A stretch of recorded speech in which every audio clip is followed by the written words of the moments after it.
আসসালামু আলাইকুম everyone, welcome back to our channel Shimor Mim's lifestyle থেকে আমি মিম বলছি, ব্রাউনবির আখাউড়া থেকে। সবাই কেমন আছেন? আশা করছি সবাই ভালো আছেন। আজকে নতুন আরেকটি ব্লগ নিয়েছি সরাসরি বারান্দা থেকে। তো দেখতেই পাচ্ছেন আমার বারান্দার গাছগুলো, মাশাআল্লাহ। আমাদের একটা করলা গাছ হয়েছিল, সেই গাছটাতে এর আগেরবারও হয়েছিল কিন্তু কোনো করলা হয়নি। করলা হলেও ছোট থাকতে এগুলা মানে নষ্ট হয়ে গিয়েছে। মাশাআল্লাহ এবার 4-5টা করলা একটু বড় হয়েছে, তো যাকে এবার একটু খাওয়া যাবে যদি আল্লাহ রাখে আর কি। তো এর আগের করলা গাছটাতে করলা ছোট ছোট থাকতে মানে করলাগুলো মারা গিয়েছে এরকম আর কি। তো বারান্দা থেকে এসে সরাসরি চলে আসলাম কিচেনে। তো এখানে আজকে সকালের জন্য চা বানানো হচ্ছে। সকালবেলা তো আমাদের একটা রুটিন চা, তো চা ছাড়া তো আর চলবে না। তো এখানে চার জন্য দুধ চিনি নিয়ে নিচ্ছে আমার চা। তো দেখতে পাচ্ছেন সকালবেলা 1 কাপ চা হলে কিন্তু দিনের শুরুটা খুবই ভালো যায়, তাই না? দিনের শুরুটা ভালো যাওয়ার জন্য 1 কাপ চাই যথেষ্ট। তো এখানে 4 লিটারটা হয়ে গিয়েছে, যার কারণে দুধ আর চিনির সাথে 4 লিটারটা দিয়ে দিলাম। তো দিয়ে এখন ভালো করে নেড়ে সবার জন্য কাপে কাপে নিয়ে নিব। সকালে তেমন কোনো কাজ থাকে না, কারণ আন্টি সব কিছু করে দিয়ে যায়। নাস্তা রুটি বানিয়ে দিয়ে যায়, কিচেন পরিষ্কার করে সব কিছু আন্টি করে দিয়ে যায়। শুধু আমরা উঠে চাটা করি, চা করে সবাই চা খায়, কেউ ডিম খেলে ডিম পোচ করে খেয়ে ফেলে আর কি। আর হোটেল থেকে এখানে ভাজি নিয়ে আসা হয়েছে, ভাজি এবং ডাল দুইটাই নিয়ে আসা হয়েছে। তো আমরা এখানে সবাই মিলে টেবিলে বসে গিয়েছি নাস্তা খাওয়ার জন্য। তো আমি শুধু চাই নিয়েছি, আর কিছু খাবো না। তো চাটাই আমার জন্য যথেষ্ট।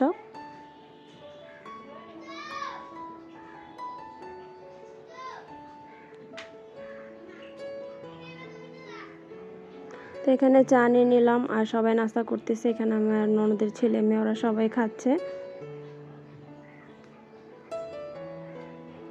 এখন চলে আসলাম দুপুরে রান্নার জন্য। তো মাছ যেহেতু আনাই থাকে, তো মাছগুলো ভিজিয়ে রেখেছিলাম। তো এখন মাছগুলো ভালো করে ধুয়ে তারপর লবণ হলুদ মাখিয়ে নিয়েছি। এখন এগুলা ভাজার জন্য দিয়ে দিব। তো দেখতেই পাচ্ছেন মাছগুলা, তো এগুলো হচ্ছে তেলাপিয়া মাছ ছিল। তো এগুলাকে আমি ভালো করে ধুয়ে ভেজে এখন ভেজে নেব। তো প্রতিটা মাছ আমি ফ্রাই প্যানটা ভালো করে গরম করে নিয়েছি। তো গরম করে নেওয়ার পরে এখন মাছগুলা দিয়ে দিচ্ছি, না হয় মাছগুলা লেগে যেত।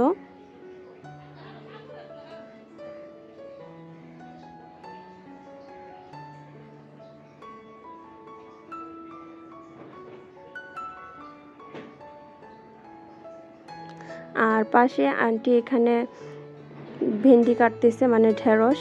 তো এগুলা কেটে নিচ্ছে। তো এগুলা দিয়ে আজকে তরকারি রান্না করব আর কি। প্রতিদিন তো ভাজি খাওয়া হয় অন্যান্য দিন, তো আজকে এগুলা দিয়ে তরকারি রান্না করব। এখানে পেঁয়াজ টেয়াজ সব কিছু ছিলে নিয়েছে, নেওয়ার পরে এগুলো আর কি কেটে দিচ্ছে আমাকে। আর এদিকে আমি চালটা ধুয়ে নিচ্ছি, ভাত বসাবো।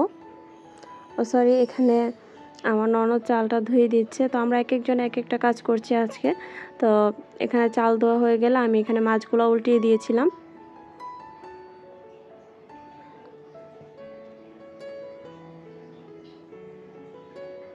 আর এদিকে আমার যা আজকে লইট্টা শুটকি রান্না করবে, তো এর জন্য লইট্টা শুটকিগুলোকে একটু টেলে নিচ্ছে। টেলে নেওয়ার পরে গরম পানি দিয়ে ধুয়ে নেবে।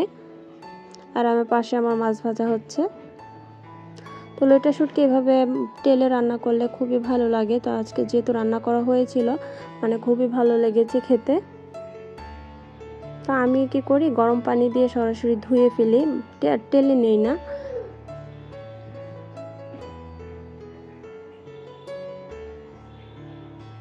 এখানে মাছগুলো ভাজা হয়ে যাচ্ছে, এক এক করে আমি মাছগুলো উঠিয়ে নিচ্ছি।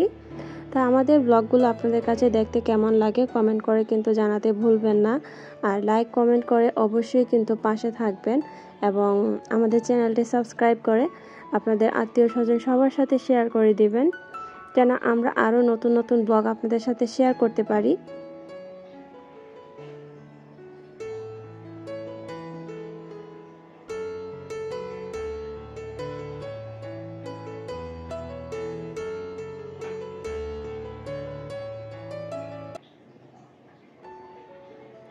তো এই তো এই মাছগুলো ভাজা হয়ে গেছে, এখন উঠিয়ে নিচ্ছি।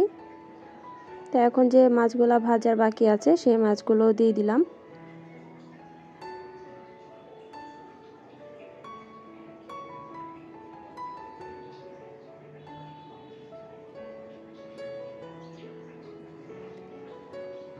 এখন মাছগুলা ভাজা হয়ে গেলে আমি ঢেঁড়সগুলা ভেজে নেব। ঢেঁড়সগুলা তেলে ভেজে নিলে হয় কি এগুলো ভেঙে যায় না বা লুটলুটে অবস্থায় থাকে না, তরকারি রান্না করলে খুবই সুন্দর আস্ত আস্ত থাকে। তো যার কারণে ঢেঁড়সগুলো আমি সবসময় ভেজেই রান্না করি, এতে খুবই সুন্দর থাকে তরকারিটা, কালারটাও খুবই সুন্দর আসে। তো এখন উপর থেকে একটু লবণ এবং হলুদ, লবণটা আগেই দিয়ে দিয়েছিলাম, একটু হলুদ দিয়ে দিলাম। তো এই তো এখানে দেখতে পাচ্ছেন ঢেঁড়সগুলো কিন্তু ভেজে নিয়েছি, ঢেঁড়সগুলো অবশ্যই লাল হতে হবে। তো ঢেঁড়সগুলো ভাজা হয়ে গেলে এখানে আমি তরকারির জন্য পেঁয়াজটা একটু লাল করে নিয়েছি, নেওয়ার পর এখানে লবণ, হলুদের গুঁড়া, মরিচের গুঁড়া, ধনিয়ার গুঁড়া এগুলো সব 1 চা চামচ থেকে 1.5 চা চামচ করে দিয়ে দিচ্ছি। এগুলো যেহেতু রেগুলার রান্না তো পরিমাপ আর কি বলবো, আপনারা পছন্দ অনুযায়ী দিয়ে দিবেন। তো এই তো সব কিছু একসাথে দিয়ে এখন ভালো করে মশলাটা কষিয়ে নিব। মশলা যত কষানো হবে রান্না কিন্তু ততটাই ভালো লাগবে।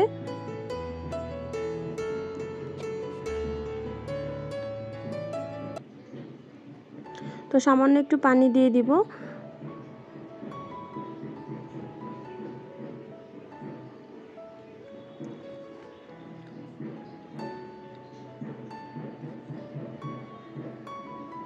আর পাশের চুলায় আমার যা এখানে পেঁয়াজ দিয়ে দিচ্ছে আর কি, পেঁয়াজ দিয়ে একটু নেড়ে চেড়ে নিচ্ছে, আর শুটকিটা রান্না করবে এর জন্য। এখানে মশলাটা ভালো করে কষানো হয়ে গেলে আমি যে আলু এবং ঢেঁড়সগুলো ভেজে নিয়েছিলাম সেগুলো এখন দিয়ে দিব। দিয়ে এখন ভালো করে মশলার সাথে নেড়ে চেড়ে মিশিয়ে নেব, যেন ভালো করে সবজিগুলোর সাথে মশলাটা মিশে যায়।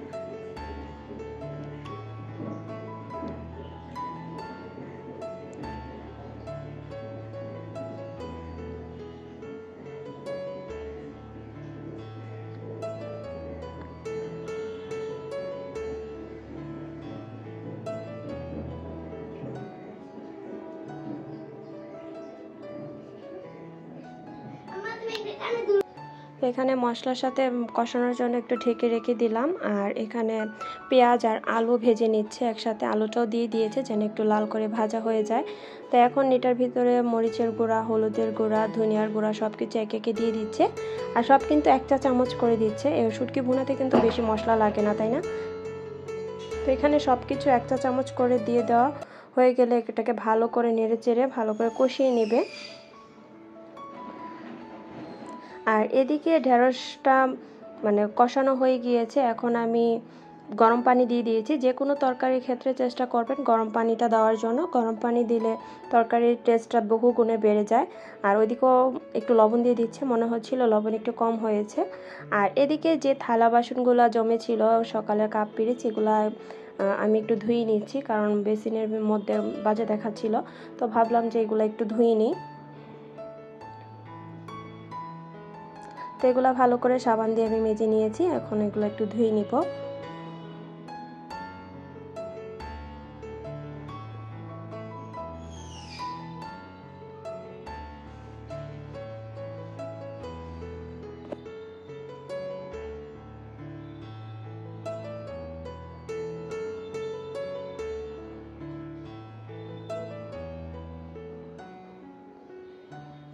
তো এগুলো ভালো করে ধোয়া হয়ে গেলে আমি এই জায়গায় রেখে দিব।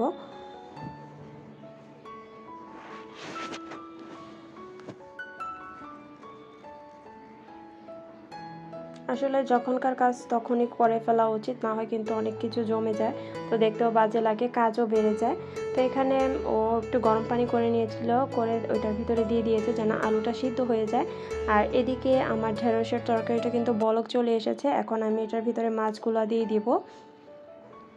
তো ঢেঁড়সগুলো দেখতেই পাচ্ছেন আস্ত আস্ত কিন্তু আছে, একটা ঢেঁড়সও ভেঙে যায়নি।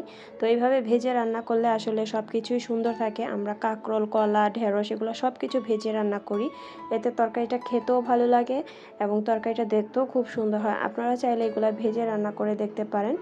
তো এখন এক এক করে আমি মাছগুলো বিছিয়ে দিচ্ছি।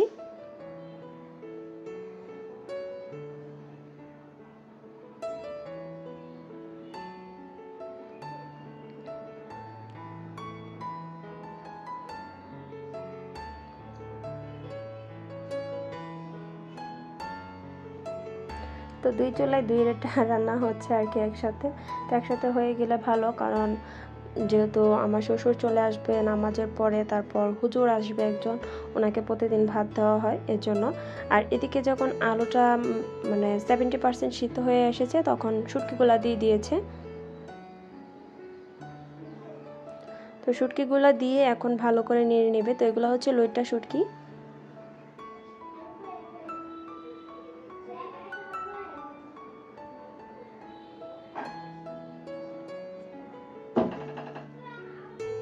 তো এখন কয়েকটা কাঁচামরিচ দিয়ে দিচ্ছি, দিয়ে দেওয়ার পরে ধনিয়া পাতা দিয়ে আমি নামিয়ে ফেলবো। কাঁচামরিচটা দিয়েছি শুধুমাত্র একটু ঘ্রাণের জন্য। তো এখানে তো ধনিয়া পাতা দিয়ে দিয়েছি। তো আজকের এই তরকারিগুলো ঢেঁড়স দিয়ে মাছ, আলু আর লইট্টা শুটকি দিয়ে আলু দিয়ে ভুনা করা হয়েছে। তো আজকের রান্নাগুলো কিন্তু খেতে দারুণ হয়েছে। আপনাদের কাছে কেমন লাগলো আমাদের এই রেসিপিগুলো অবশ্যই কিন্তু কমেন্ট করে জানাবেন। তো আজ এই পর্যন্তই। সবাই ভালো থাকবেন, সুস্থ থাকবেন এবং আমাদের কিন্তু সাথেই থাকবেন। এই তো শুটকি ভুনাটা প্রায় হয়ে গিয়েছে, ও ধনিয়া পাতা দিয়ে দিয়েছে, এখন নামিয়ে ফেলবে।